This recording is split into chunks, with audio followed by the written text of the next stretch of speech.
Welcome back, everyone. Some huge breaking news today, and might go over the heads of most people. Folks, Jiang Zemin, the former head of the Chinese Communist Party, has died. I've seen some reporting in the corporate media, and frankly, it's terrible. They have no idea what they're talking about. This is extremely important in terms of what's happening in China right now. I'm declaring right now, what we're watching with these protests, this is now the beginning of the end of the Chinese Communist Party. I'm going to explain this in a bit, folks. We're going to go into that today. I want to give an update on the protests as well, on what's happening. Also, I'm going to go into the diesel crisis because, remember we were talking a while back about how there was an impending diesel crisis, about a month left of diesel. Well, it's hitting now, and it's going to have an impact, not necessarily on major shortages per se, like there's no supply in the U.S., but it is going to start hitting the costs here, and there's going to be lack of supplies and real shortages in other parts of the world.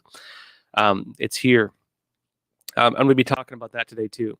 We'll see how much time we have. I also want to go into, or maybe I'll leave for next week, depending on how much time, what's happening in Canada right now, because euthanasia, where they're killing people, assisted suicide, about 1 in every 30 people dying in Canada now is dying from assisted suicide. And they had a recent commercial promoting this, like they're selling a product. They're selling you suicide. And there was some very concerning imagery in this relating to online groups that encourage people to commit suicide. Terrible stuff that, in my opinion, undermines the basic value of human life. We'll see if we get into that today, frankly, because there's big breaking news I want to get into, and I did not see this one coming. This is, he was old, but he was holding on there for a good while. This is huge, folks. I'm going to get into it in a minute. First, though, again, those of you on YouTube, those of you on Rumble, we will jump over exclusively to Epic TV after about 25 minutes, half an hour or so. So please join us on Epic TV. That is our official platform. So, folks, we cannot be censored there. We can post documentaries there that we cannot post on YouTube. It also helps me keep doing my show. So please support us and come join us. There's a great community there. And I'm always reading. I have the chats open, actually, whenever I'm doing my show. So always great having y'all here. All right, that said, folks, let's jump into the first story for the day. Let's talk about Jiang Zemin. I'll start with just a story on Epic Times. Then I'm going to go into why it matters. Briefly, Jiang Zemin was the head of the Chinese Communist Party 2 leaders ago. Just to kind of recap, there was Mao Zedong, the main head of the CCP, who of course created Maoism and the global communist revolution under the CCP. That's Mao Zedong. Then there was Deng Xiaoping, and Deng Xiaoping was the guy who did the opening up to the West and the economic reforms and so on. Really a lot of deception going on with all this, right? Jiang Zemin came in after him, and Jiang Zemin rose to power through the Tiananmen Square massacre. He gave the firing orders in the Tiananmen Square massacre. And Jiang Zemin created basically a pay-to-play system in China through which violence, getting blood on your hands, is basically how you rise up through the ranks. After Jiang Zemin was Hu Jintao, who Jiang still mostly controlled basically as a puppet. And after Hu Jintao was Xi Jinping, who is now currently in power. Jiang was the head of the Jiang faction. Those of you who remember me talking about these faction battles behind the scenes, he was the head of the Shanghai, they called him the Shanghai Gang. I mentioned before, too, that just getting rid of Xi Jinping would not fix the problems within the Communist Party, and part of that was because of the Shanghai Gang. They are worse than Xi Jinping. They are worse. Although given now what's happening with Xi Jinping, it does look like he's consolidated power, and he is the Communist Party now. But folks, this is big. Let me explain. I'm going to go over what Epic Times has to say about it first, and then I'm going to kind of give some of my take on what this means. Epic Times said, former CCP leader Jiang Zemin, responsible for persecution of Falun Gong, dies at age 96. It says former Chinese Communist Party leader Jiang Zemin, who single-handedly launched one of the most brutal persecutions against a faith group in modern times, died at the age of 96, according to China's state-run media. says Jiang, who was the communist regime's top leader from 1993 to 2003, passed away owing to leukemia and multiple organ failure. He died at 12:13 p.m. local time in Shanghai, where he was once the city's mayor. His legacy, it says, stands as one of the worst human rights abusers in history. And this is true, folks. He persecuted 100 million people. 100 million. We don't even know the full numbers of deaths yet. He's responsible, it says, for countless deaths over his lead role in launching the persecution against Falun Gong in 1999. Now, further in it states, I won't go over the whole thing, you can read it later if you'd like, about the persecution of Falun Gong specifically. It says Falun Gong, also known as Falun Dafa, consists of moral teachings based on the universal principles of truthfulness, compassion, and forbearance, along with daily meditative exercises. Since its introduction in China in 1992, the practice surged in popularity, leading to an estimated 70 million to 100 million adherents in the country by the end of the decade. On June 10, 1999, in anticipation of the anti-Falun Gong campaign, Jiang Zemin gave direct orders to establish an extra-legal party organization for the purpose of coordinating and directing the coming persecution via nationwide branches. That was known as the 610 office for the date of its creation on June 10th. Its structure and functions were comparable to that of the infamous Gestapo in Nazi Germany. It was an extra-legal policing organization, still in existence as we speak, that basically allowed them to do things that violate the law, that can bypass any government official, and gave them, carte blanche to launch what is a genocide.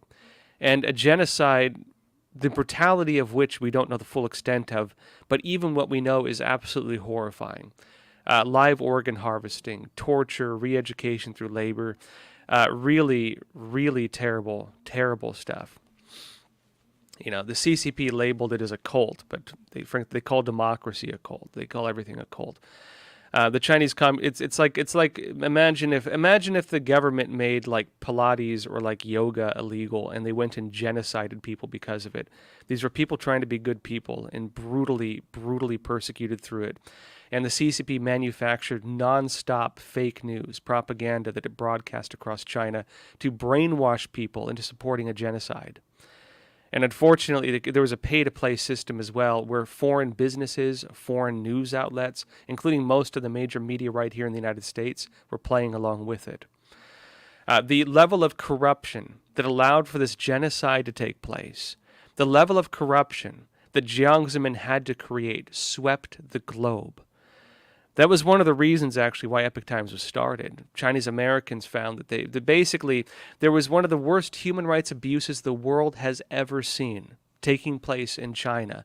And not only were the world's media silent on it, many of them were supporting it. Supporting it while at the same time really having deep influence from the Chinese Communist Party, including levels of corruption. And the Jiang Zemin created essentially a system to protect basically his crimes from being exposed and from being prosecuted. This was one of the reasons why, for example, the CCP launched programs, what they call the United Front Work Department, to begin to compromise foreign leaders, foreign news outlets, foreign experts, foreign academics, foreign scientists, to get them playing in line with the Chinese Communist Party to support the genocides of the Chinese Communist Party and to be silent on one side while at the same time even trying to justify what is taking place. The world got blood on its hands in one of the worst persecutions the world has ever witnessed because of Jiang Zemin.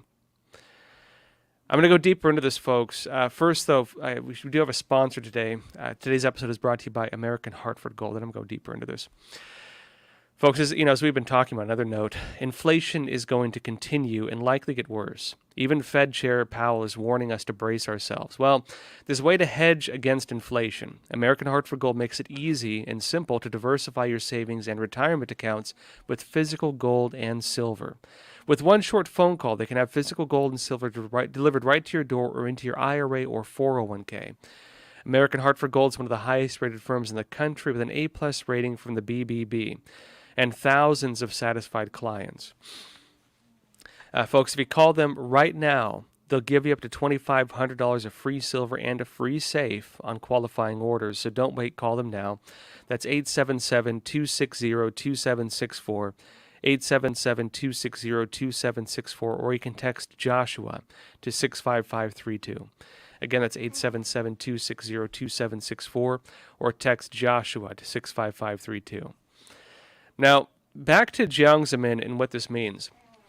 I mentioned that one of the big things Jiang Zemin did was created a global system of corruption. He also launched for what they call the 50-cent army. These were basically paid, well, they're paid internet trolls. People paid by the Chinese Communist Party to jump into chat groups, jump into online, YouTube channel chats, go on Twitter and so on, and to spread the Chinese Communist Party's narratives while attacking the Communist Party's enemies. They call them the 50-cent army because they get paid like 50 cents per post. These are people who sold out their values and sold out human rights for the sake of basically making a living. And work is essentially, the lapdogs of the Chinese Communist Party, going around and misleading the world, covering up genocide, excusing genocide, while at the same time spreading the CCP's narratives to try to justify what it's doing using lies. It's an extremely vast system. You're talking, if you take the whole thing into account, some estimate millions of people involved with this. One of the reasons why, if you jump on like YouTube and stuff, you can oftentimes see these what look like paid Chinese trolls defending the CCP's actions. Not to say all of them are that, but many of them are. They have a very large system for this.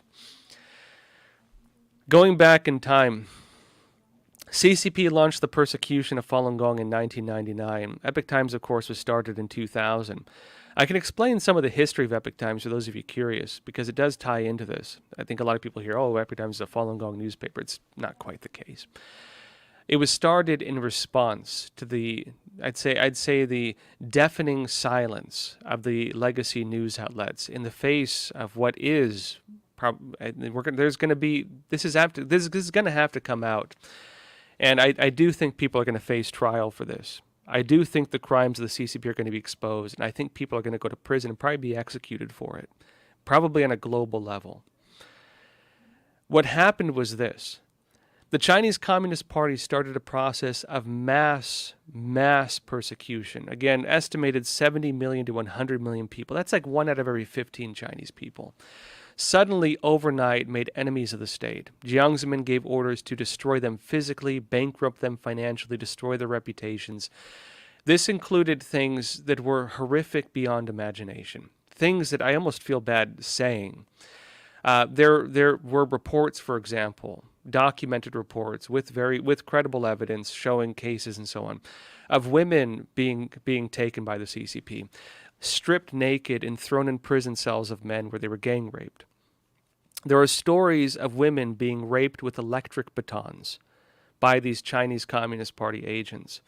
There were stories of some of these bodies exhibits, I don't know which ones exactly, but some of these people actually being Falun Gong practitioners who, of course, whose bodies were toured around the world like a circus, skinless bodies, and you can see the muscles and stuff like that. Even bodies of women who are pregnant, so they can show the development of the fetus at every stage of pregnancy. How did they get those bodies, including of the infants of pregnant women? Think about it, folks. Absolutely horrifying stuff. There's stories of re-education through labor. You might remember stories, for example, of people of these prison camps making, for example, Halloween decorations. And there was a woman who got a letter in one of these from one of these. It was in a decoration box, saying basically, "Please help us. We're being held essentially as slaves." Some of this stuff has been exposed over the years. There has never been anything to fully expose it. Now that Jiang Zemin is dead, it's very possible we will see a full expose of what has happened behind the scenes. I'm going to go further into the story, then I'm going to go deeper into this. Talking about the 610 office, very much like the Nazi Gestapo. It said Jiang declared that he would eliminate Falun Gong within 3 months by targeting practitioners' reputations, seizing their wealth, and attacking them physically, very much like what the Nazis did to the Jews, right? Practitioners murdered as a result of persecution were to be declared victims of suicide and cremated immediately without identification. The Chinese regime mobilized all resources available to it, including courts, propaganda departments, cultural and political institutions, and schools, in its effort to destroy Falun Gong, which again included the subversion of foreign media outlets, the bribing and subversion of foreign political circles, the capture of foreign experts and academics, all of whom began working as the sock puppets of the Chinese Communist Party. The global system of corruption tied to the Chinese Communist Party is related again to the CCP under Jiang Zemin's attempts to cover up its own persecution and genocide and to make sure that they were not held accountable for it. If there's any tragedy with Jiang Zemin's death, the only tragedy I can think of with Jiang Zemin's death is that he was not executed.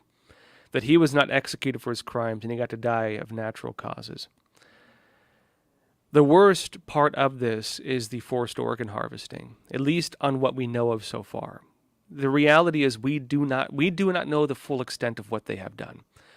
The extent of what we know is worse than what you would see in most horror movies.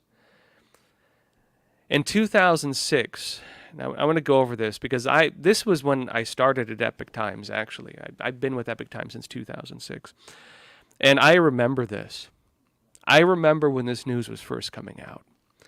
I remember I reported on this stuff. I mean, this was, when I was working on investigating CCP subversion and the United Front, this was my work, right?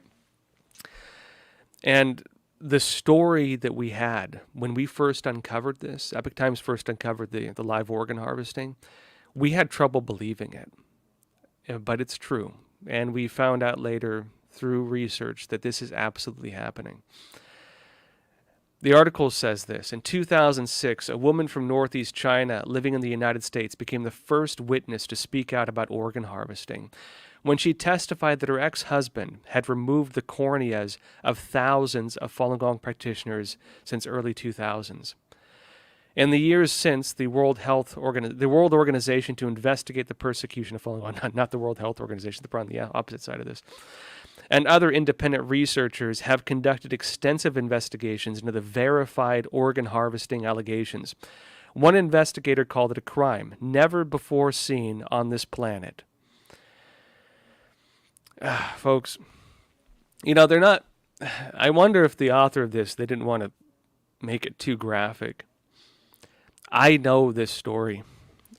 The case in 2006 where this woman basically defected to the West and made it public. We actually had two defectors at the time that I remember. One of them was this woman. Another one was a former military official. The former military official talked about trains in China where people were strung up. They were military trains because the organ harvesting was being done at the military camps, military hospitals. People were being shipped like cattle. He said they had trains and there were people handcuffed. They had metal bars and people were handcuffed to them like racks of meat. And they were shipping them around China doing that. When people went into prison as Falun Gong practitioners, they've expanded this now to other religious groups as well. But Falun Gong was the main target and still is the main source, we've been told. When they go into the prisons, they give them blood tests, and they do all the tests for organ transplants. When someone needs an organ transplant, they take them off the shelf, so to speak, take them out of their prison cells. They drag them down to the operating table. They tie them down with wires. Sometimes they according to reports we've had, they do this oftentimes while they're still alive. They don't kill them first. They'll often do it without anesthesia. They found a way to tightly tie them with strings so that if they move too much, the strings will cut into their flesh. And they found a way to keep them basically holding still while they cut their organs out while they're still alive. The individual in this story, this woman, this is the full story of what happened. Her husband was a transplant doctor in China, right? This was the wife or the ex-wife. She came out and she told us that her husband, think of this guy just, smoking cigarettes and staring into the distance. Something changed in him. Something died in him. And she did not know what was wrong with him. Finally, one night, he confides in her, and he says that his job under the Chinese Communist Party was not only to remove corneas from living people, but to do it against children. He was removing the corneas from the eyes of children while they were still alive.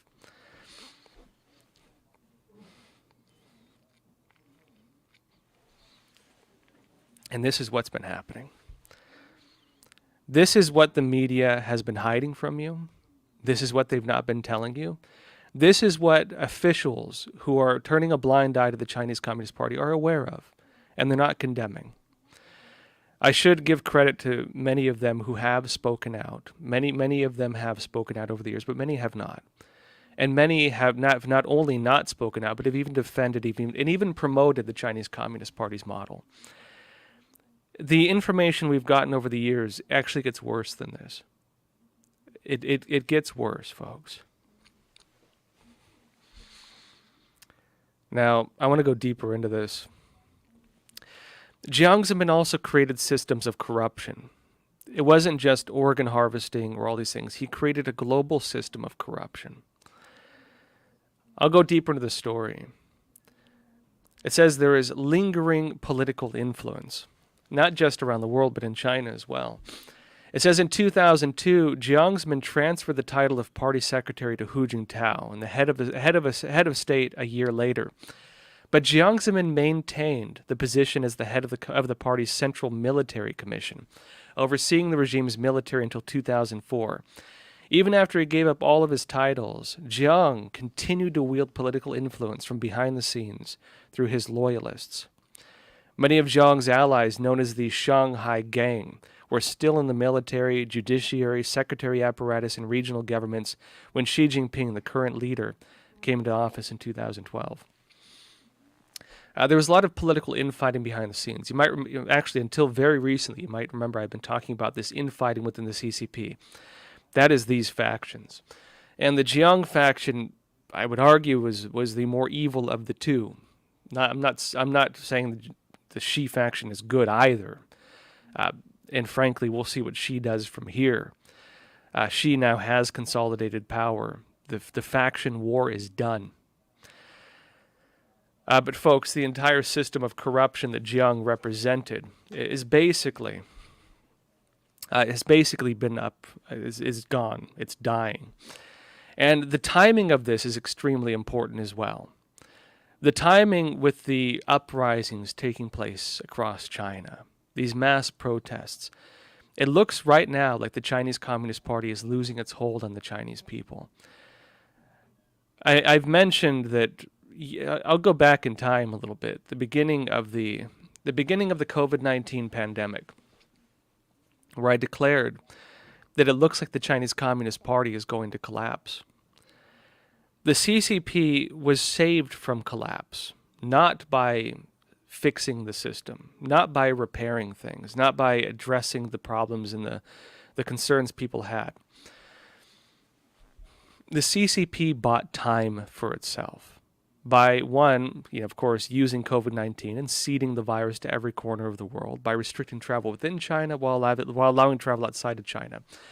The crisis that China was facing under the CCP alleviated that by essentially turning the pressure valve and letting the steam go into every corner of the world. The CCP, while facing what looked like economic collapse, chose instead to collapse the economies of the world, spreading COVID-19, using the World Health Organization and its influence through it to spread the China model of lockdowns, mask mandates, vaccine passports, and so on, and encouraging the whole world to adopt these policies. The world followed in the footsteps of the China model. As that happened, the economic collapse the CCP was facing became a global economic crisis, not something just limited to China, in other words. And using that, they then declared that China had solved the problem. They said China has zero COVID, no more COVID-19, no new cases. We're opening up, and they use that on one side to toot their horns and say, "Look at how well the Communist Party model works. We won." And to at the same time condemn the world system and saying, "Hey, our system works better than yours." Of course, they were lying. They never did away with it. And they maintained, even as we speak right now, extremely harsh lockdown policies. To an extent, we don't actually know the full case of. They might be disappearing people. We don't know the full case of it. While they did this, they told Wall Street, America's Wall Street, BlackRock, and these big businesses that, have trillions of dollars in assets. They told the Western world, China has fixed the problem. We are reopening economically. We're going to rebuild. Now's the time to invest. And Wall Street poured money into China. They poured money into China. That kept the CCP from collapsing over the past 2 years. But keeping the CCP from collapsing did not address the fundamental problems, and those fundamental problems are now boiling to the surface. I'm declaring right now, what we're watching is the beginning of the end of the Chinese Communist Party. Because all those things that they tried stopping, they did not stop it. They bought time. They just bought a little bit of time. Now, folks, I'm going to go deeper into this. I want to talk a bit about some updates right now. I'm going to give some regular coverage to this because we are watching history right now. We are watching history unfold right now. I want to go into a few things today, but I want to give a brief update on what's happening. Now, you might remember yesterday's episode, I talked about these protests sweeping across China. There are large-scale protests in most of the major cities, Beijing, Shanghai, Wuhan, Urumqi, and Xinjiang. There's new videos emerging that are horrifying, many of which are very graphic. I mentioned that there was a fire in Urumqi in one of the apartment buildings. The Chinese Communist Party said 10 people died, and a lot of the media is even defending this. I've seen terrible reporting from some of the legacy news outlets claiming, the lockdowns in Urumqi were not serious. Folks, people were wired into their buildings. The doors of their homes were wired shut by Chinese authorities. They could not escape their homes. They were locked in their homes. There's a video, and a fire broke out, and it killed, they say 10 people. It was probably at least 50 people based on different estimates, more credible estimates. There's a video now of one of the women who is trapped in her apartment, and she climbs, there's smoke billowing out, and she climbs out her window, towering down, right?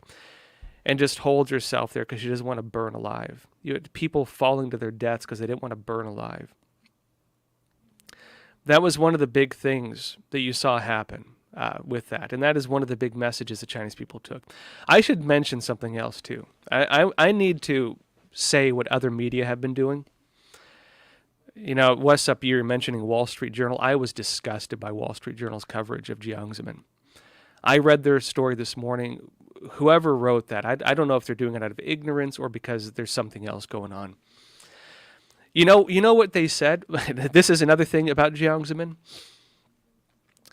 The legacy news outlets, the big corporate media, they're saying Jiang Zemin helped China's rise. He did not help China's rise. He was in China as, again, the West basically used China as a manufacturing hub and used China essentially slave labor, which is what it is in many parts. Used Chinese slave labor as cheap manufacturing, and Jiang Zemin basically made the whole country slaves, building cheap products for Nike and Apple and so on. That was China's rise, folks. Done on the backs and through the blood of people, forced labor. A lot of it was actual slave labor, literal slave labor, Falun Gong, Muslim Uyghurs, Tibetans, slave camps, actual slave camps. Yeah, helped China's rise with slavery and brutal beatings and torture. Like stuff you would see from the Inquisition, stretching racks, people hung up with their arms tied behind their backs until their bones ripped and their arms go above their heads. That kind of stuff, being hung for days like that. China's rise, right? Wall Street Journal had in their article, they said that he helped to quell the Tiananmen Square massacre. Folks, do you know how Jiang Zemin quelled the Tiananmen Square massacre? Jiang Zemin gave the firing orders in the Tiananmen Square massacre. That is why Hu Jintao chose him as his successor. Jiang Zemin he was one of the guys who gave the orders for the military to fire on peaceful protesters. And the legacy news outlets, they're telling you right now that he helped quell those protests. Quelled them by murdering tens of thousands of people, by shooting innocent protesters, unarmed people. That is apparently now quelling a protest, as they're telling you. I'm just showing you the sick ways that media, these big corporate media, the way they have covered up some of the worst atrocities the world has ever witnessed, lying to you, making it appear things are not as they seem. It is disgusting what they're doing. There's no other way to put it. It is disgusting what they are doing. The way they're misleading people, the way they're covering this up, the way they're framing these things. It is absolutely disgusting. But I want to give you a brief update on what's happening now. I'll jump over to Epic TV in a minute, but I want to give a brief update as well on what's happening with the protests. There's videos now that the CCP is using drones. They have drones, police drones, flying around with sirens telling people to stay inside, do not go out on the streets, or you will be arrested. They have drones spraying chemicals while on loudspeakers telling people, close your windows, close your windows. We don't even know what they're spraying. Close your windows, because who knows what they're spraying into the air as these drones are spraying some kind of aerosol. There's videos now, they call them the big whites, the people in the medical garb, the Chinese agents in the medical garb with their riot shields and so on. They call them big whites. They have little kids now dressed up in those similar guards, working very much like, I think Jack Posobiec posted a video of it, working very much like the Little Red Guard you saw during the Cultural Revolution, going around and shouting orders to people in the same way that they're doing these types of things. But the Chinese people are not backing down. Most of the videos you see are people throwing stones at them, lobbing, barricades at them, fighting back. People in China are done with the Chinese Communist Party. The irony of this and the significance of this is important because the message, and I believe this is one of the reasons why we're seeing such silence from a lot of Western leadership. To their credit, Justin Trudeau did condemn it. The Biden administration is basically excusing it. They don't seem like they're fully condemning it. We'll see where things go as this unfolds. One of the reasons why this matters is because China is practicing what we are heading towards. China is practicing, as we speak, the end game of the COVID-19 policies. Lockdowns, the forever lockdowns, the forever mask mandates, the forever vaccine mandates, and the emergency powers that let them do anything they want to their people in order to deal with the public health crisis as they're framing it. China, the Chinese Communist Party, is practicing the end game of COVID-19 that many countries in the world are looking to adopt. And the important part with this is that the Chinese people are showing what will happen if those policies are maintained. They are showing that the China model, those lockdowns and the brutal suppression of an entire country, does not last. That people will rise up against it, that they will not take it, that people have a breaking point. Even in the most deeply persecuted and most tightly controlled country on earth, people have a breaking point. And the Chinese Communist Party has now found that breaking point. And they found themselves in a position where they can't back down and they also can't go forward. People will not have it anymore. That is a shot over the bow to every totalitarian in the world. That is a message to every totalitarian in the world of what they face if they try to adopt these same policies. If they don't back down a little bit, that they will face that same fate. That is why this is important. The current update on this as well is the CCP has found a new way to basically carry out a massacre. And I don't think it's going to work, but I want to show you a bit of this. Epoch Times reports this. It says Chinese authorities start tracking down protesters after mass COVID demonstrations. This is in addition to people not giving up. They're still in the streets protesting.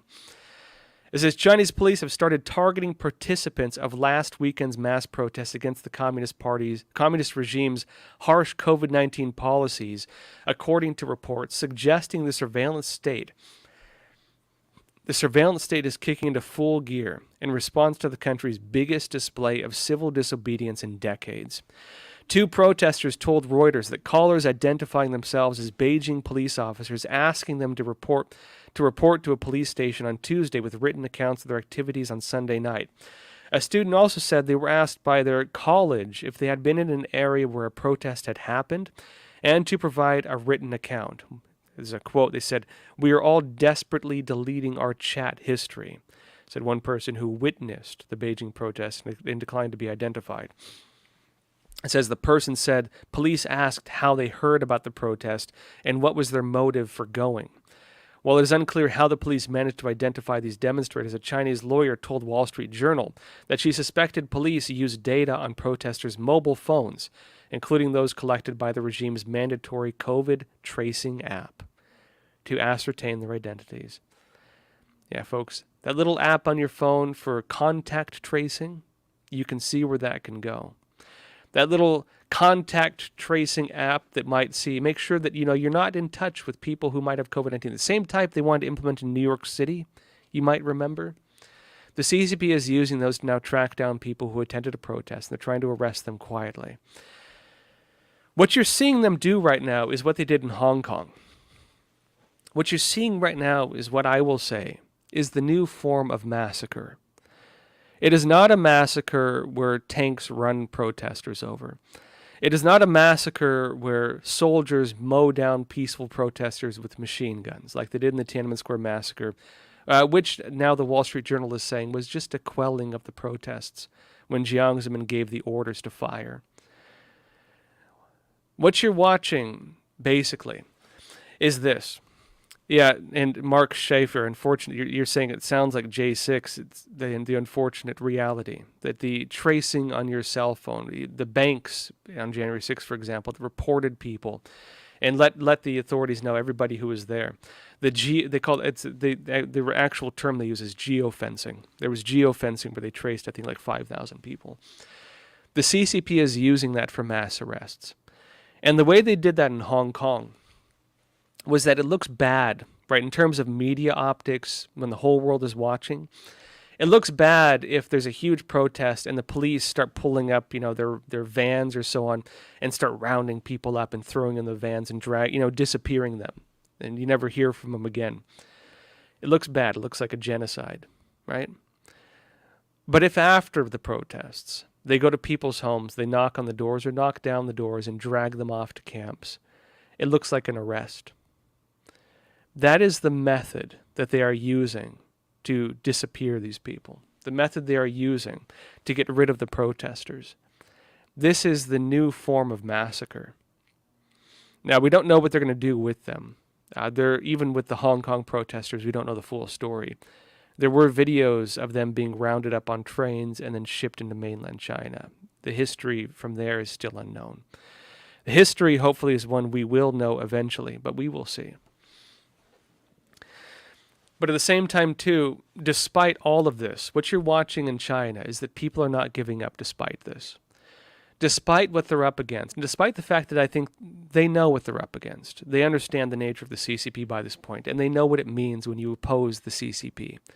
They know that every 10 years or so, the CCP will launch a genocide like this. They will launch a campaign, a revolution, a part of a Maoist policy of this eternal revolution.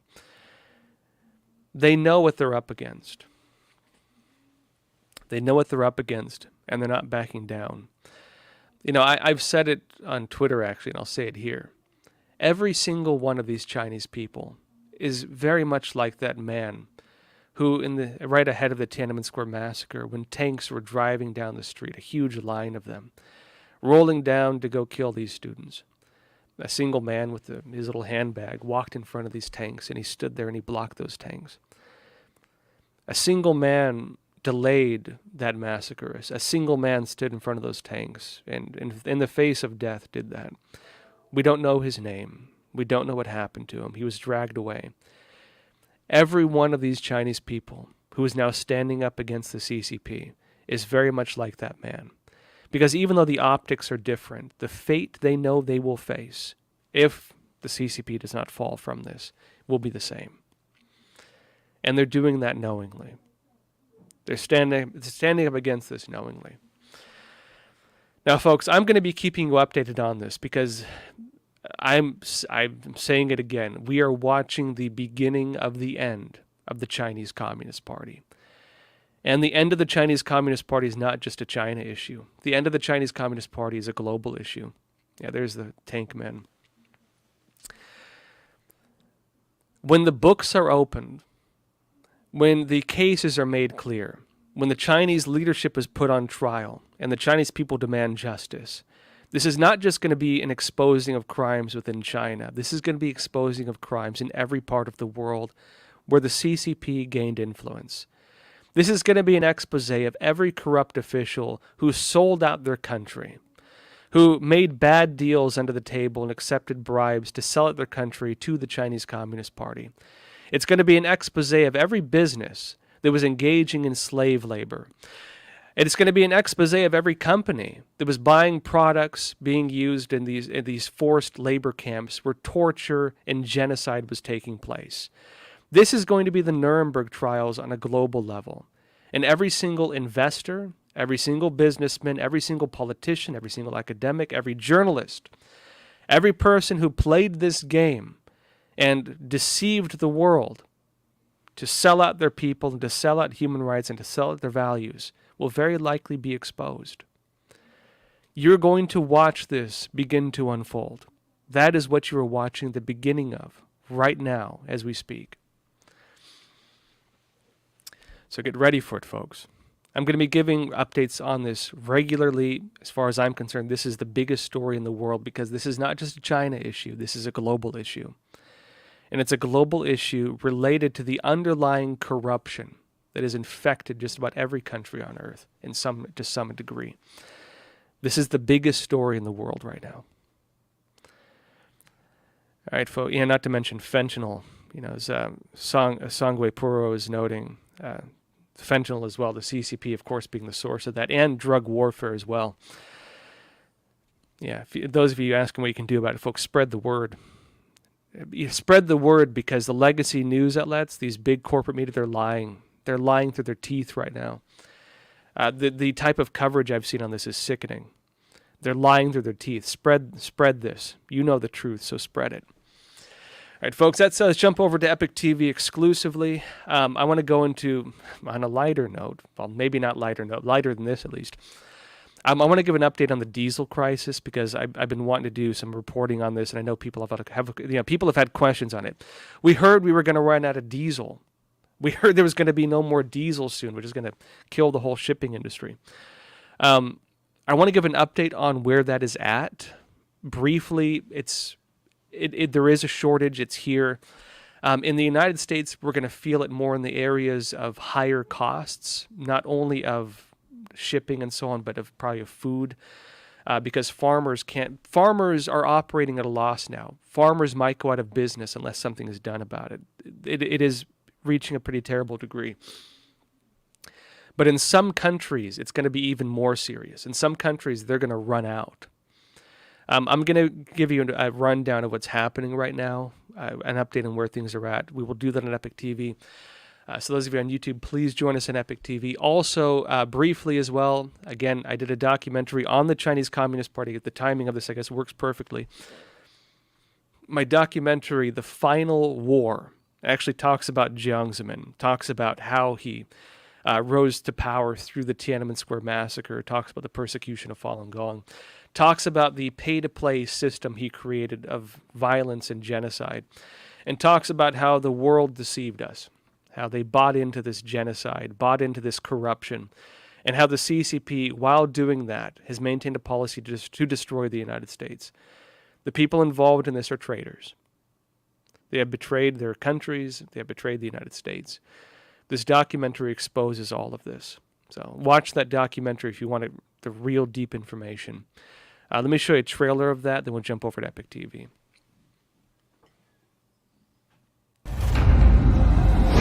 The greatest threat facing the United States is the CCP. The Epoch Times investigation team had studied the CCP for years, but what we uncovered was yielding evidence beyond our imagination. With Chairman Mao, with the Prime Minister, our talks have been characterized by frankness. The Clinton administration said, oh, don't worry about it. This will be a poison pill for China.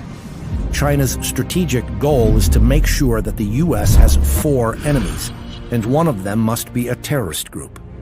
We are giving of our life's blood so that the Chinese Communist Party can survive and thrive.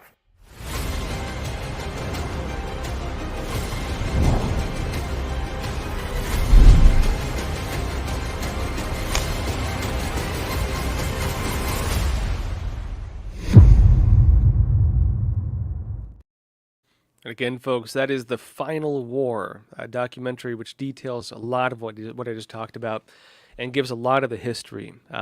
Please watch it, and please help us spread it.